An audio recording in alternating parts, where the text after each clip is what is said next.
Um, it says recording pending. Great, we're live. So hi everyone, welcome to our APA and In the Parenthood panel featuring Abby Chin, Julie Chu, and Mia Wenjen. Just a few housekeeping things before we get started. If you could please pin Julie Chu, Mia Wenjen, and Abby Chin to your screen so you don't lose them as we go through the conversation. And as we go through the chat, or as we go through the conversation, please put your questions into the chat and we will get to those at the end. So before I throw to Abby Chin, I'm first going to throw it to Abby Marks to talk to us about In the Parenthood. Thank you, Caroline, and thank you to your team from APA Stanford for inviting us from In the Parenthood to be a part of this awesome conversation. I think, first of all, my name is Abby Marks. I am one of the co-founders of the In the Parenthood community, which is a community of caregivers and parents at NBCUniversal who just come together for coffee chats, special events, special programming, helping us to navigate the incredible benefits we have at NBCUniversal and to just have a community in this thing we call parenthood. So Jamila Roberts and Terrence Morley and myself founded the group about 2 years ago, and we are now, I think, almost 500 employee strong group and are very happy to have as many people that would like to join us. We're mostly an email distribution list, but also have a Facebook group where we post relevant content and information. I think parenting is a great unifier as are sports. So I'm so thrilled to be part of this conversation from In the Parenthood today. I am a lifelong swimmer. I swam all through college and saw what sports can do to bring people together. And I'm so excited to have these panelists today to talk about the importance of representation in that unifying experience. So thank you so much for having us as a part of this, and I'm really looking forward to hearing from everyone today. And over to the other Abby, your on-air Abby Chin. Thank you, Abby. It's so lovely to meet you. But I do want to start this conversation in that vein. And Caroline, do you want me to introduce Julie and Mia? Sure, unless you'd rather have me do it. Totally up to you. Oh, no, that's okay. I wasn't sure. Okay. Well, if you don't know Julie Chu, you are missing out. Julie Chu is a trailblazer in every sense of the word. The second most decorated U.S. female in Olympic Winter Games history, as we know, and really just a trailblazer in hockey. And now a mom to 2 young girls and a coach through many different ranks and through many different championships. So a very busy woman, and we're just so happy to have her here with us. And then let me introduce Mia Wenjen as well. An author, a parenting blogger, and the co-creator of the Multicultural Children's Book Day, which I just signed up for, Mia, and I'm so excited about that. But she's also a mother of 3. You can follow her at pragmaticmom.com, and she has an exciting new book coming out. It debuts, it's printed on May 21st, so you can get early copies there. But the book is called Asian Pacific American Heroes, and it highlights athletes and stories of Asian Pacific Americans that maybe we haven't heard about, unfortunately. But I do want to begin this conversation talking about parenthood and getting to know everyone a little bit better. So, Julie, let's start with you. You had a pandemic baby. I know she's almost a year now, but congratulations, or is a year old now. For me, going from 1 to 2, the challenge was exponentially greater. And I think I mentally knew that, but to actually live it was a completely different story. And you're now doing that through a pandemic. So how have you and Caroline handled all of that in addition to coaching in a sport through the pandemic? Oh, absolutely. Well, thank you for the great introduction too. I appreciate it. And I'm really excited to be here and to be a part of this conversation. For me, one of the best things I've gotten a chance to be is a parent. It's also probably the most challenging thing I've had to do because as much as we have a 3.5-year-old and almost 1-year-old, the 3.5-year-old can negotiate better than anyone I've ever met. So I feel like I'm getting a run for my money every single day. But it's really a fun process to kind of see these young girls in a lot of ways develop, and how can we as parents try to influence them in a really positive way, create an environment that they're loved, they're supported, but also that they can be their own little fiery selves. And that's what's really fun about it. What has been challenging with having a pandemic baby, as you said, or going from one where the parents are in the power play, Right. and now going to even strength, as we like to continue talking about hockey wise, is just not having enough hands to make sure that we take care of everything.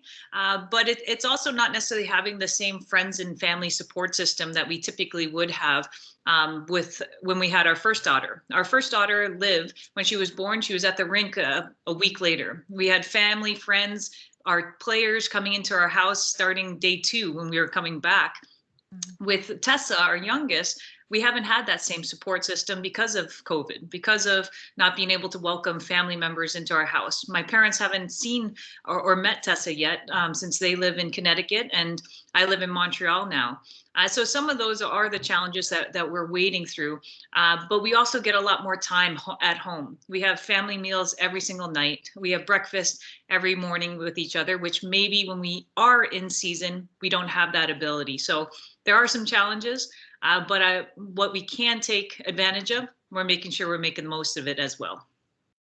I would completely agree with that. I think there are a few benefits to all of this. My son, Silas, who's almost 2.5 now, suffers from severe allergies, food allergies. So the fact that we've been able to be home and cook every single one of his meals has been life-changing for us. And I'm not sure how we're going to go back to going out in the real world and eating at restaurants and things like that. Mia, your children are older. You do have 3, but how have you handled all of this, and how has the pandemic shifted your life, both as a mom, but also as a creative? Yeah, so my oldest is 21, and she's on gap year at art school in Providence. And then my middle one is 19. She lives both in Providence and comes home like every week, back and forth. And then my youngest is 16. He's a 10th grader. And so it's funny because like we do have a lot of family time in terms of like whoever's at home, like we're, 24/7 together. And yet my son, who was in school remotely like most of the year, they just only recently went back 2 days, and I think this week 4 days a week, despite being home all the time, like locked in his room on screens all day.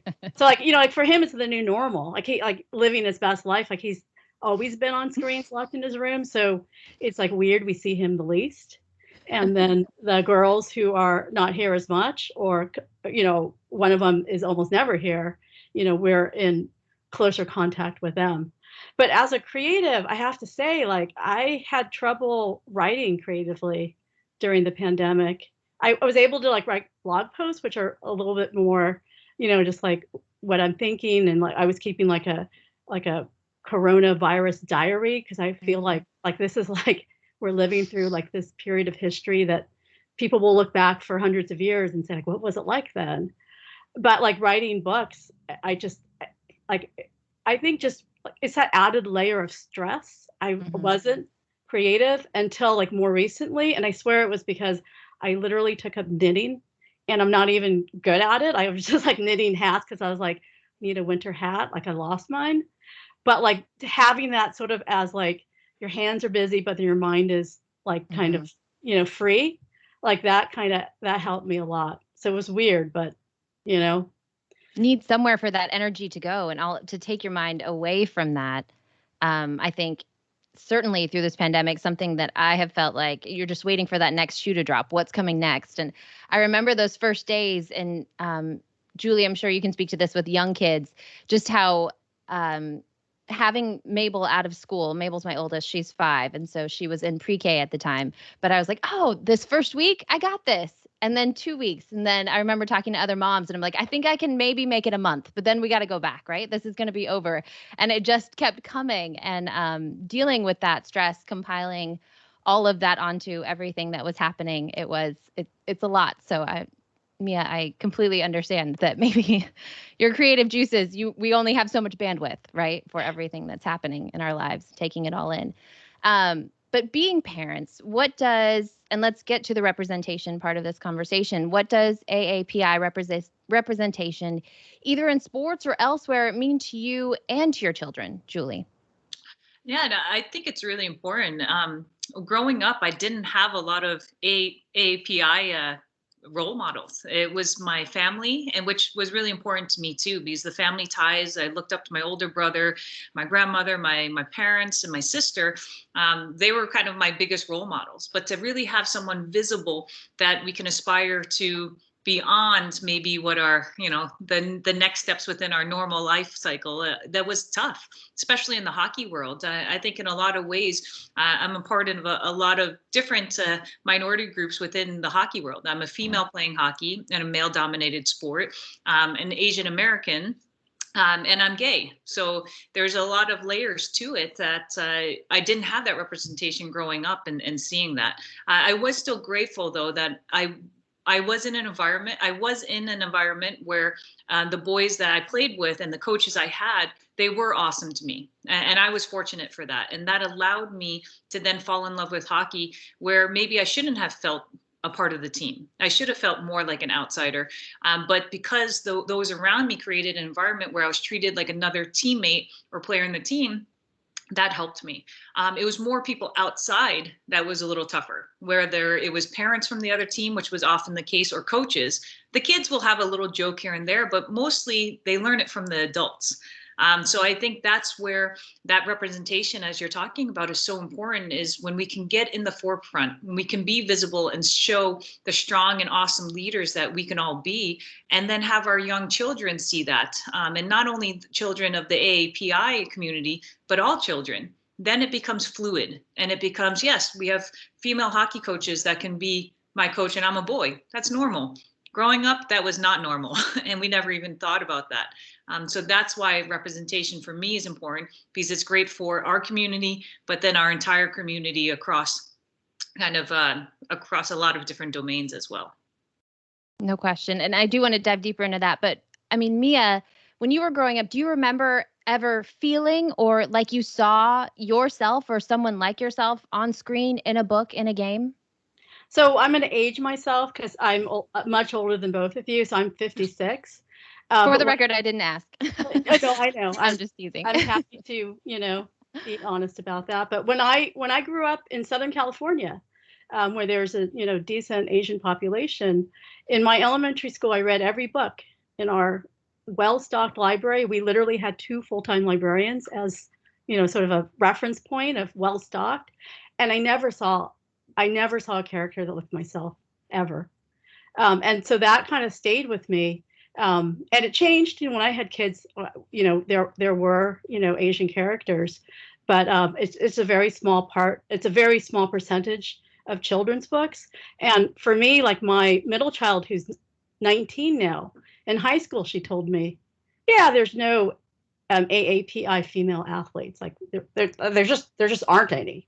And I was like, well, what about Chloe Kim? Like, you love Chloe Kim. She's like, oh yeah, there's Chloe Kim. She's cool, but there's nobody else. And here's a girl who had played soccer and Nordic skied and gymnastics. Like, she played a lot of sports, and there still are no role models for her. And so I ended up writing a book, Changing the Game, Asian Pacific American female athletes, really to show her, like, look at all these amazing athletes.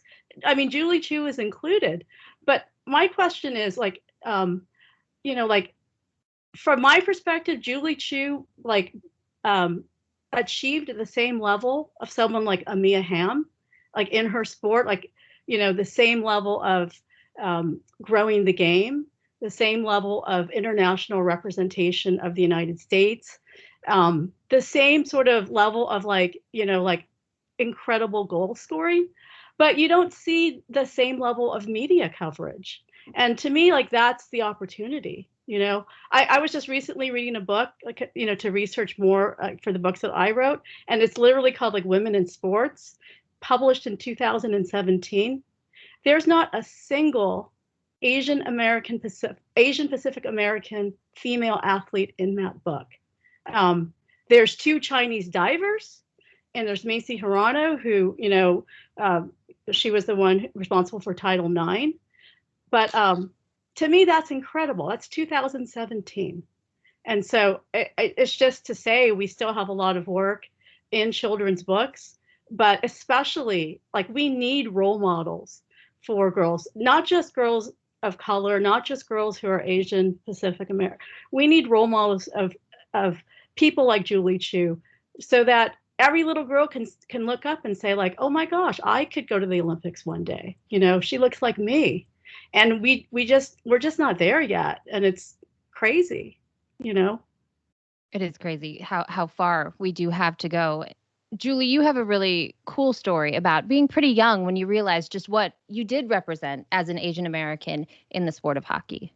Yeah, no, absolutely. When I started playing sports, it was just because I love to be active. I love to be on team sports and run around and chase after my brother and sister and anyone that would play with me in the neighborhood.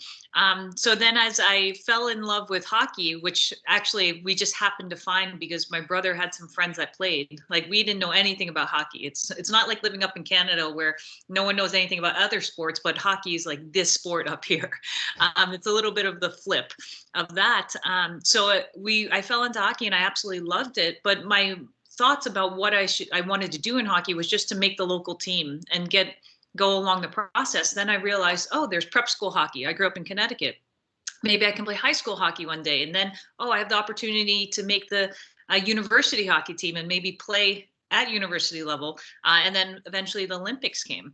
So that was kind of my progression. So I never had this dream because I didn't have anyone to look up to say, I want to go to the Olympics when I was 8 or 10 years old and starting hockey, because women's hockey wasn't in the Olympics and there weren't Asian American women's hockey players either. And so it wasn't in my realm of thinking until 1998. And that's when we had the first women's hockey Olympics. Women's hockey was in the Olympics for the first time. And that was a huge moment. And that's where we talk about visibility and we talk about the importance of it and really changing the landscape of women's hockey in general. Because after that moment, young girls can now aspire to going to the Olympics. And then we saw the growth of our sport for where there was maybe 20,000 young girls or women playing hockey in 1990, and now it's grown to over 80,000. Right. So it's a great number. And that's because of visibility, because the Olympics gave that avenue, but it's only a 2-week window. And that's the challenge. So when I was growing up and I first made the national team, Cami Granado was the captain and the face of our women's hockey team and an incredible leader. She invited me to work her camp in Chicago. So I loved coaching. I love teaching. It's why I coach now. So I was like, yeah, for sure. So I'm over there clueless. And I remember there was this young Asian girl that was in the camp, and I treated her like everyone else. And the second day, her mom came up to me and said, you know, Julie, I don't know if you know this, but my daughter came home from camp yesterday so excited to tell me that there was someone else at camp that looked like you, that looked like her. And it was my first moment because I was 18 at the time and kind of in my own whirlwind of trying to figure out life. And I was like, whoa, this is actually what we get to do by being a part of sports and being a part of, whether it's a national team or just interacting with young athletes, is we get to have them suddenly feel more accepted just by being who we are. So I think that's what we have to do. We have to create space so that all these strong, awesome AAPI individuals can be great leaders and can be present and involved in our communities. And that's how we start to change how everyone starts to see themselves, or how we normalize strong, confident, awesome leaders. And help them to realize what they are capable of, what we all are. And Julie, that story sticks with me just because it still knocks me off my feet. I mean, being on air, I am the forward fronting face, but all of the work that goes in behind it. But anytime someone reaches out on social media and says that they saw me or just noticed and look to me as an example of something, it blows my mind. And the responsibility of that, I feel that it's so important to represent that well, and then to also succeed. And you're right, offer whatever we can to support anyone who is also trying to pursue those tracks. And I think it's something that you carry so well. And is it a lot? How do you use your platform to then encourage the growth? Yeah, I think it's an honor. That's how I've always seen it, and I feel blessed to have had an opportunity to play on the U.S. national team for 14 years, to now have an opportunity to coach at a university level. And I really love being a part of the university level because they truly are student athletes. There's something really special because there's this desire to really want to grow, to develop. It's a time in their lives where they are figuring out what comes after kind of the support system of the academic realm that they've had, what comes after in the workforce. And we've spent a lot of time talking about culture. We thought about our team dynamic and the environment and the leaders we want to be, but we talk a lot about finding our voices. And that's what's really important because it's not easy. And one of the ways we do it on our team at Concordia University is as simple as from day one, having every single player on our team, whether you're returning for your 4th or 5th year on our team, stand up and just introduce themselves. Really simple. And it's a really fun exercise because you'll see those that are comfortable with it. And then you'll see some of the 1st or 2nd years that maybe aren't as comfortable. And they're basically they're maybe halfway around the room and they've been practicing their name for the first, 2 minutes. And they're like, my name is Julie Chu. Okay. Yeah, I'm from, okay, hold on, my name. And you actually see them go through this process. And it's powerful where suddenly they get to the point where they're speaking in front of their team and they're more confident and they're making eye contact. So that's one way. And the second way we were able to do it, and this is, I guess, my platform. This is my daily platform. We have our social media platforms. We have groups we can be a part of, but how do we daily affect those around us that then will go out and have great voices? So that's simple exercise. But the other way is we have 4 formal not interviews, meetings with our players on an individual basis where they have to prepare questions, not only about how they're playing, like how are you doing, self-evaluate, but also what can we as coaches do better for you and the team? This question is tough because now you're asking a player to give feedback to their boss in some ways, and they're sweating in their 1st and 2nd years, and most of them can't make eye contact. They're like, nothing. But fewer sprints, please. and then once they get the confidence and we build the trust, suddenly in their 3rd and 4th, 5th year, they're able to come and give great feedback with solutions. And those are 2 things that I love. And I think that's how we use our voices. That's how we can create change in a lot of ways is who are those people around us every day that we affect? And how can we help inspire them to then have this positive effect on others? And hopefully that trickles out in a larger way. Thank you. Those are huge action items that I feel like I can certainly take into my everyday. But Mia, listening to Julie talk, it made me think a lot about your other book on how to coach girls, in addition to Sumo Joe, which is a children's book. But in How to Coach Girls, you really put an emphasis on coaching the whole person. Can you kind of speak to that? Why is that so important? And then, but also within the AAPI community and people and our culture where family is so important. It is about the whole person, I feel like.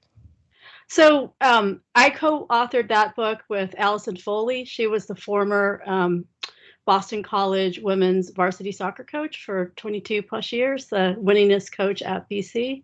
And she, her thing was she realized that, girls are really, they're not fundamentally the baseline of confidence compared to boys is lower.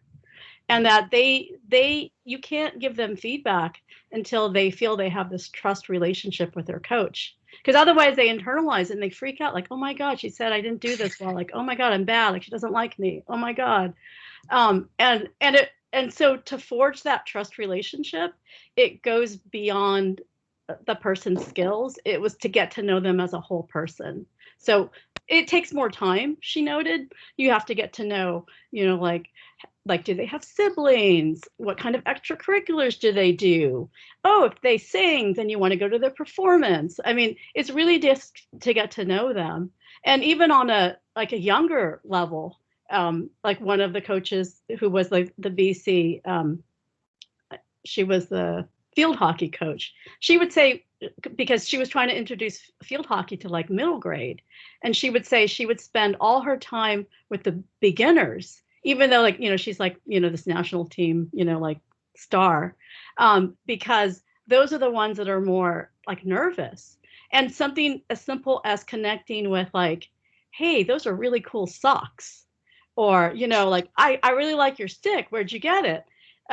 It'd be that simple thing that would make that little girl think, oh my God, my coach likes me. Like, I like this sport. I'm coming back. Like, I'm going to do every clinic she ever does. And I think for something so simple. But it's like you have to think beyond teaching them skills. You have to think about like we need to have a personal connection, and like times exponentially times every single player that I'm interacting with, which like in a clinic or even a team, that can be a lot of people. But then how does that? I mean, how can coaches use those lessons to really promote equity and amplify representation? I think it's easy if there's any kind of difference for that person to feel like lesser than or not as valued. So just in treating everyone the same and giving everyone equal access to that relationship, it makes them feel valued, and also that they're being seen for who they are, not what they are, what they represent. And if I can interject, on top of that is being willing to open up space to have courageous conversations. I think that's a really important aspect too. Is there's a lot of issues in our society that we're trying to make better, like everything, and whether it's a company, whether it's our family, or whether it's our hockey teams. Everyone's trying to get better. If we aren't, then we're just gonna get worse eventually. So with that mentality, on some of the issues, it is more difficult to speak about. Social inequalities and injustice, racism, all these aspects are tougher. But so we have to create space to allow those conversations to happen in a safe environment where we can be vulnerable. And that is something that I've learned, and I've had to kind of bring out of myself to become better at. I'm one of the athlete directors of USA Hockey and sit on the executive board. And in that role, we've actually been going through diversity and inclusion training. And one of them was to have, with the 15 member executive board, these really tough, courageous conversations with maybe individuals that we don't have as close a relationship with, because they're not on our team that we see every day. We interact with them through calls and at meetings. And those were actually really powerful to see how that group got transformed over those 5 sessions in itself. And that's just the start. So I kind of encouraged myself and our coaches to run the same with our Concordia team.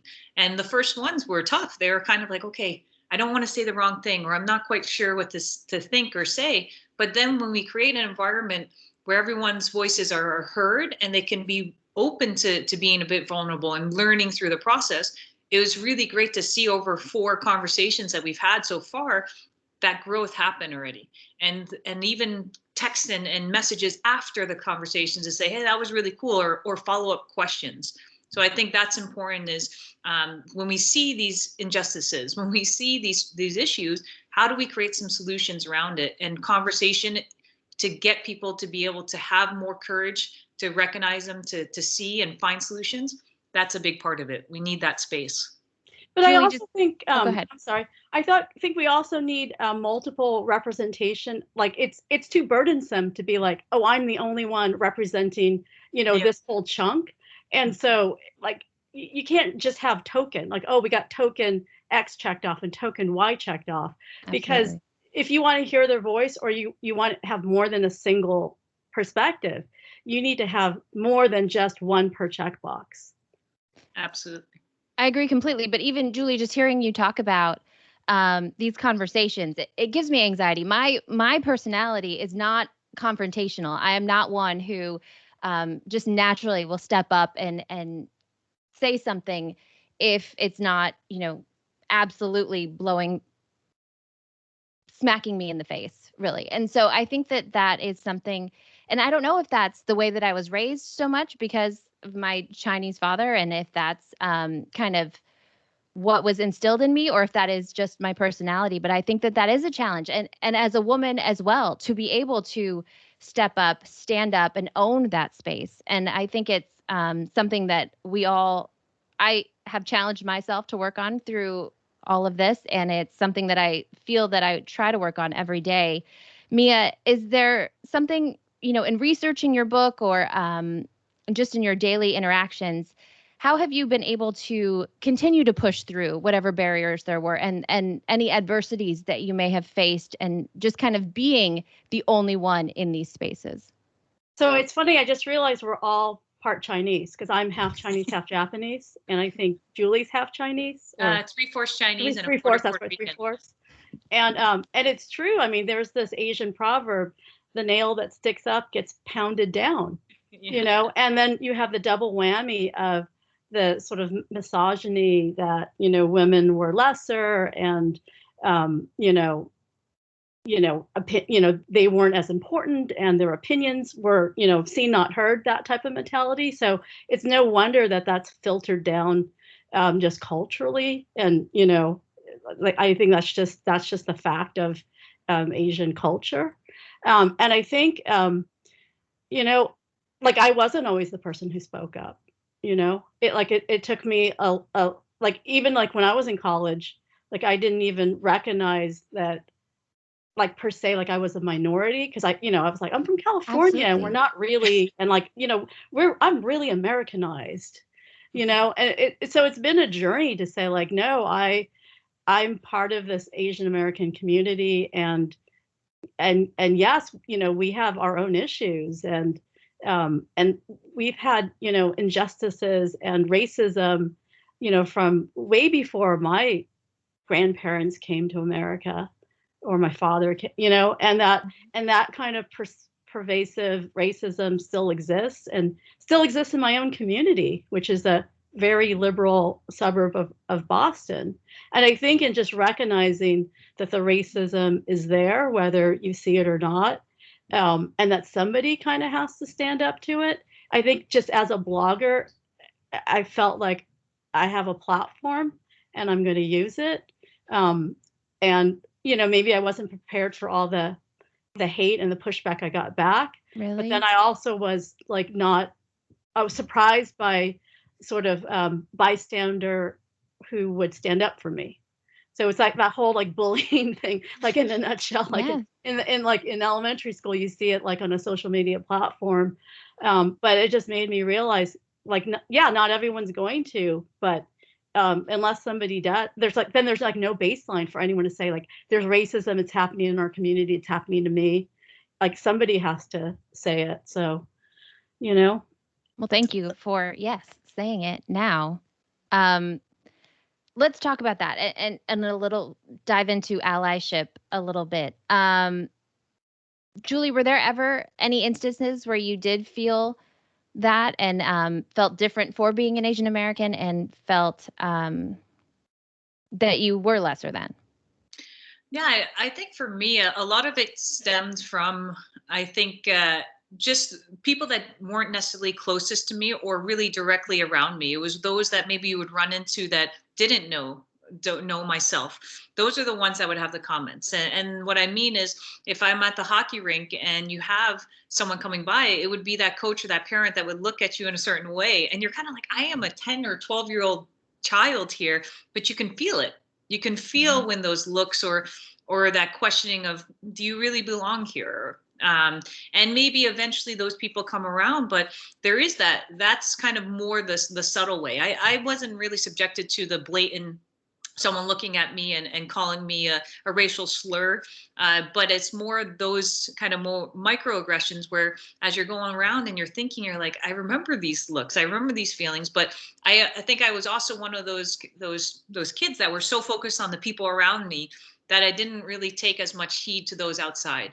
But I do know that in my family, it's affected people very differently too. Like, my brother felt it a lot more pronounced and blatant to his face than maybe myself. And but at the same time, I think years later, it might have been there, and I was kind of that young child again that just focused on those close to me, because I was playing soccer in Fairfield, Connecticut, a very white community, and playing 6-year-old soccer. But I was one of those kids that grew very tall when I was younger. So I was probably a foot, I'm not even kidding you, a foot taller than everyone else. I look at soccer videos now and I go, Mom, I was tall. Giant out there. Not only tall, I was like thick too. Like I was like a well-built young, like 6, 7-year-old. So the story afterwards, when I eventually was one of the players I used to play against, eventually she moved to our school, and so I played with her. And she goes, "I just want to let you know," and it was in a harmless way, but in a way, it's there. We used to call you the giant Eskimo, right? Amongst their team. So it was one of those things where she, at that time, she wasn't like saying it in a mean way there, and they didn't actually probably understand what it was. But those are kind of the racism or the racial microaggressions that were going on in my life versus a blatant one that maybe my brother experienced a little bit more.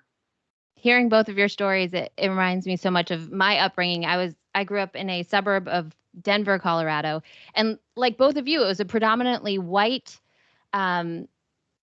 school that I went to. I remember there being 2 children of color. There was one other kid who was African American, and then there was me. And I am only 50% Chinese. My mom is white. She's from a farm in Ohio, and a lot of people kind of question. The question I got the most was, "What are you?" No, what are you? And I would tell them I'm half Chinese, and that seemed to answer it for them. But I agree. I have been thankfully insulated from a lot of that hate. I didn't realize I was different, so I just went out and did what everyone else was doing. And as I started to get older, I realized that there is this other. The way that people look at you, they do look at you differently. They do see someone different. And Mia, that brings us to, with the surge of Asian American hate crimes that are going on right now, how are you dealing with that? How it's a lot to handle. I feel like for me, especially, it's a lot to take in when you see a new video come out day after day. How are you handling all of that? And is there anything that you're doing to kind of be able to take some action for yourself and your family? So like in my neighborhood, a mom just reached out to me that her 10-year-old, her 4th grade daughter, just got called a chink. And it had been a day, or it had been weeks in the making, a little boy teasing her and calling her names that escalated from a nickname to butt face to chink. And, like she's Korean American, so like that's not even the correct term.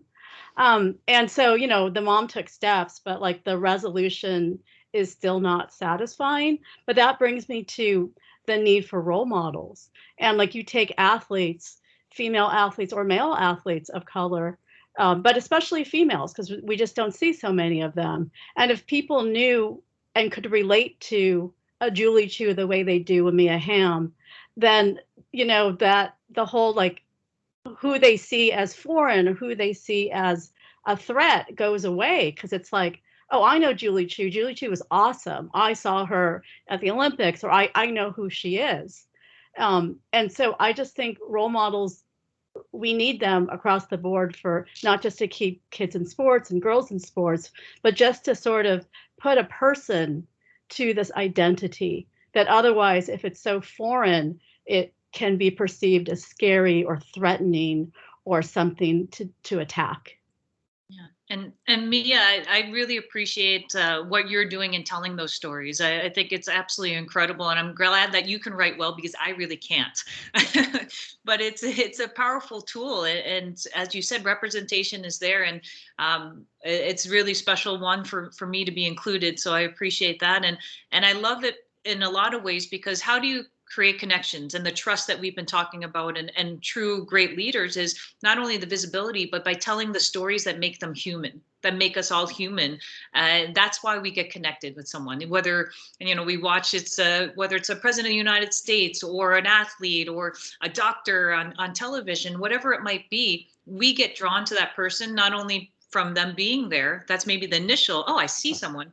But why that person suddenly becomes more influential is the story that they're telling, or the story that they are. And I think that's really special. And what you're doing is giving the story and the human side of, yes, we're athletes that, for my case, that had an opportunity to go to the Olympic Games, but we're also people and everyday people that all of us can kind of aspire to be a part of and make influences and be a part of our communities as well. So we really appreciate that. Oh, thank you. I think just knowing your story and other stories, then we can relate to it. Like we as readers can relate to like what you went through, or how you felt, or just feel like like everyone just needs that tiny little connection. Like, oh, I played soccer too, or I watched a sport and wanted to do it. You know what I mean? Or I was on a boys team once and I was the only girl. And just with that one little thing, all of a sudden it's like, oh, I'm a lot like her. And so it doesn't matter if she's, a person of color or playing a totally different sport. As soon as you make that, I'm kind of like her too. Like, I just think like, yeah, that's what we all need. I mean, it just greases the wheels. It makes it that much easier. There's nothing standing in your way. Yeah, exactly. From that moment on. Ladies, thank you so much for sharing your stories. We do want to save some time to open it up for questions. So, Caroline, do you want to jump back in? Do we have any, or I can continue with we a few more? Definitely got quite a few questions lined up. So I'm going to throw it over to Liz so she can start filtering through them. Absolutely. Hey, everybody. Let's start with the first question. Caitlin, would you like to read your question on camera? Sure. For those not in the APA community, how can we be better allies in both encouraging more diverse participation in sports and also helping to create a more welcoming, safe, and comfortable environment for those of diverse backgrounds who are in locker rooms and on fields and playing surfaces? I'm going to give that to Julie. Mm-hmm. I was just going to say, Julie. Oh, I knew you were coming back. Yeah. No, that's an incredible question, because it's everything that we do is about relationships and connections, and that allyship in whatever it might be. I know that sometimes when we say allyship, it seems like this big kind of monstrous entity that you're like, how do I become? It seems so formal, but really it's how can you support those around you? That's my simplified version of it, in different ways. Sometimes we're going to support on an individual basis. Sometimes it's going to be more blatantly out front, like if Mia's being attacked on social media for speaking up and having a strong positive voice, then having someone speak out and say that's not okay, and this is why. So out in the forefront. So I think continuing to do that is really important, is being able to support those around us, the AAPI community. And then I think it's welcoming those individuals within it to have a great experience, because I think when individuals have a great experience and feel part and connected to the environment, that's where we thrive. And when we're able to thrive, that's where we build stronger leaders, stronger citizens of our community, who then can kind of influence those around us as well. Like, I'm a huge believer of this, that yes, leadership is going to be really important, but we also have to start with building that leadership from a younger age, and being involved in our communities and being able to influence our younger generations as well. I also think it's as simple as like invite, like that handout to invite, to say like, hey, you should join this team too, or hey, my daughter's doing it, you should do it, you'd be great at it. And then the other like little thing is just to compliment people, and it could be like a little kid player on another team to say like, hey, I saw you play and you were awesome, and like to come from a complete stranger, like you probably don't realize that you made that kid's day and made that person, girl or boy, feel like I totally belong here. And I think like just building people's confidence and feeling like they belong and they're doing great. It's amazing how far that one little gesture can go. And it's amazing how much more positivity it fuels you, I feel like. And Mia, I don't know about you, but when I read the comments on social media, the negative stuff, it hits differently. But the positive things, I mean, it has stayed with me. And so there is a huge difference, and it's only, all you have to do is say something. And I think that it's like when you're told to smile at someone passing by, you never know what impact that can make on someone's day. And it's a gesture so small, and it could mean so much to a person.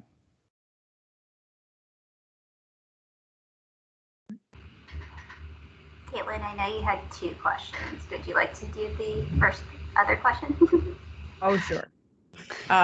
What has been the best piece of advice you have received, and how have you applied that advice to your own life?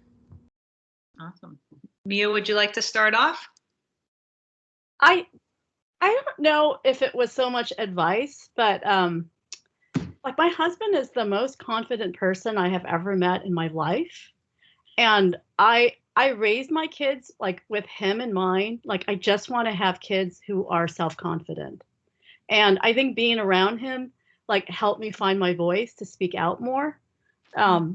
Because I think once a person has that self-confidence, that inner strength, it just sets you up for success. It's easier to navigate, dangers of life. And so I guess as a parent, I would say just to support your child so that they always have this core self-confidence, and that like it spreads, like you would have it as well by granting that. But that like for like where all the good is, I think it comes from a place of confidence.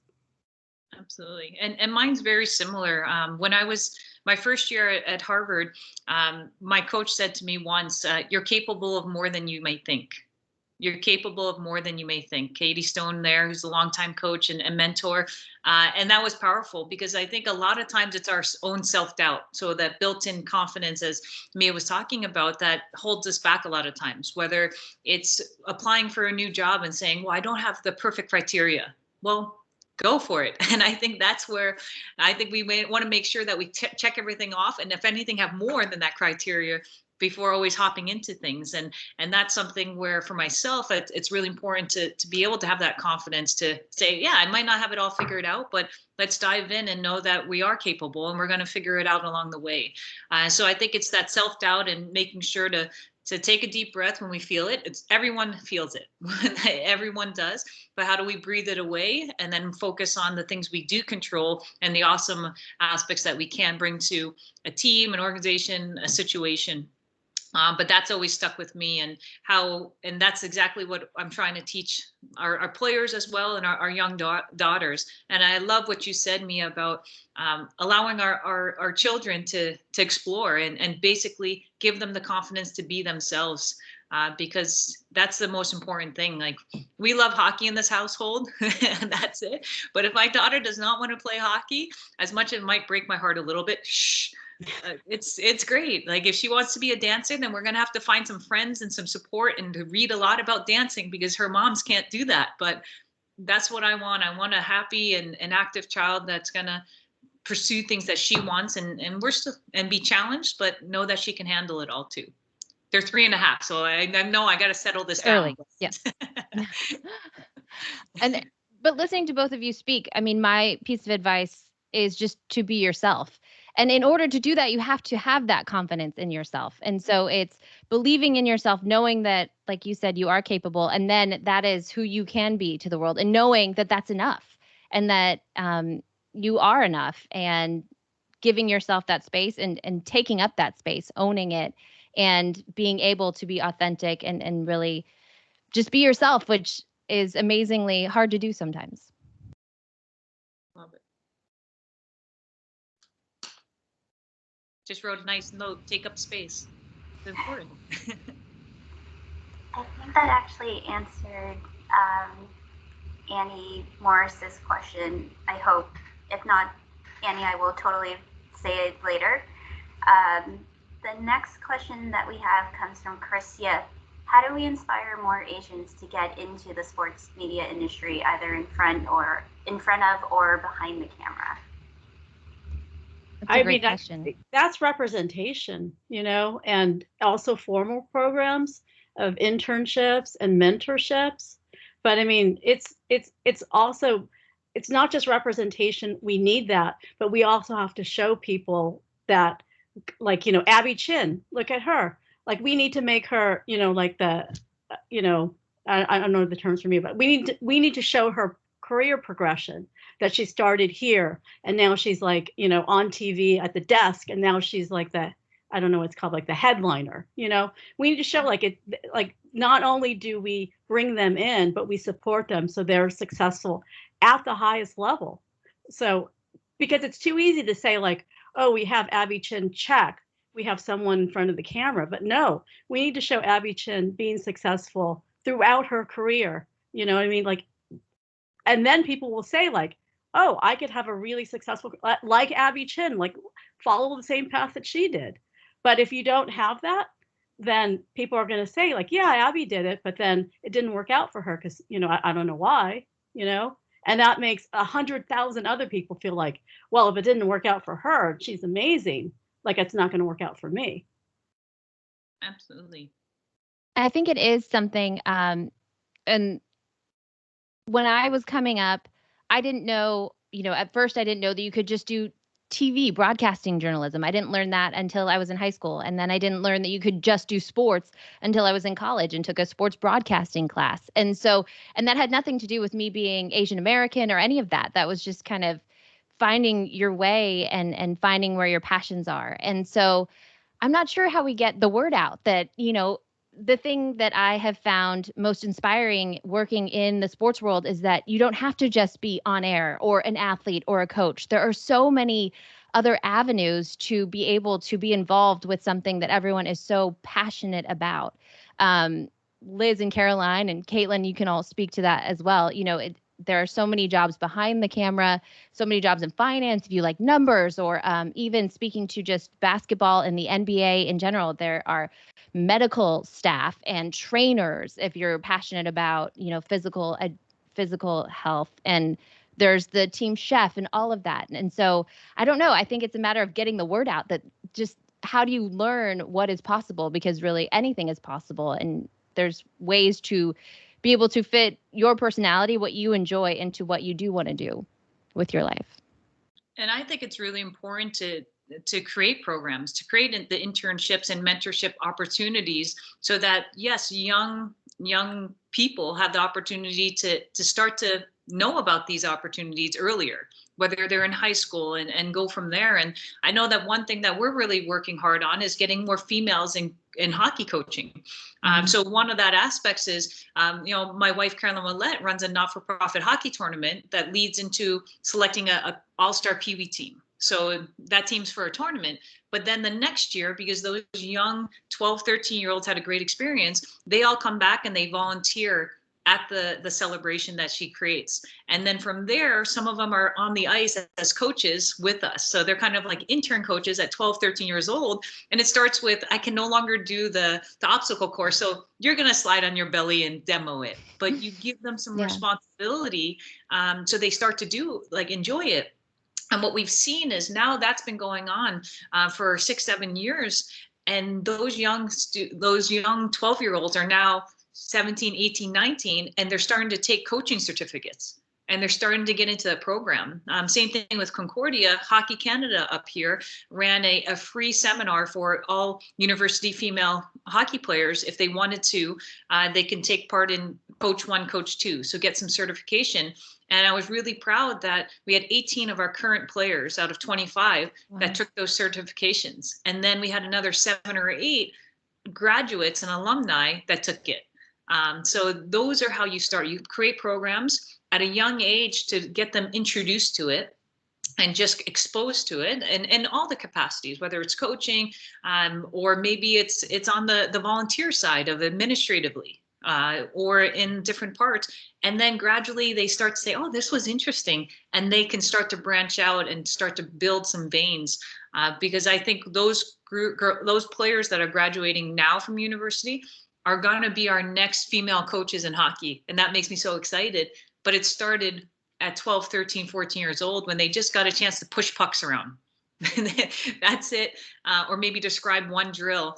And we're nervous as can be, but it starts there, and they felt welcome to do it. So they're able to. So how do we create programs, whether it's internships, inviting different groups to be a part and live the life of sports journalists, a creative writer, whatever it might be, to then inspire them. And even if it's only a handful, they're like, yeah, that was actually pretty cool. Let's check this out more. That's going to be important. And it's like the programs are the first step. Like I'm putting on my business side hat, but then you also need measurement. So you want to measure, retention, and you want to measure promotion, and then you want some kind of incentive so that if you hit your goal, how are people rewarded who are creating the programs, who are mentoring, who are supporting, so that on every level there's motivation and there's measurement of success. And that way it becomes institutionalized within the corporate environment. Oh, thank you. I feel like everyone here is inspired. We also have action items, and I've taken away so much. And I want to be mindful of time. So, Abby, Mia, Julie, thank you so much for giving us an hour of your time. And before everybody goes, I just want to tee up what APA has coming up for, well, at least the first week of AAPI Heritage Month, which kicks off in May. So just a reminder that on Monday, we have a Q&A with our CFO of NBCUniversal and also our APA's executive champion, Anand Kinney, moderated by CNBC correspondent Dominic Chu. The Friday of that week as well, May 7th, we are having a cultural dance showcase. We're going to have dances from the Pacific Islands. There's a taiko set. There's going to be hula. It's going to be a fun time. And also the opportunity to learn a couple of those dances. So tune in if you can. And then lastly, on Saturday, but keep in mind this is just the first week, we are doing a collaboration with our Black Employee Network, Ben, to host a virtual screening of Boogie put on by Focus Features. So I will put in the chat where you can find all those events, plus the ones that we have coming up for the rest of May. Annie, if you're still on, I hope I did that justice. And that's that. Thank you, everyone, for tuning in, and we hope that you learned something.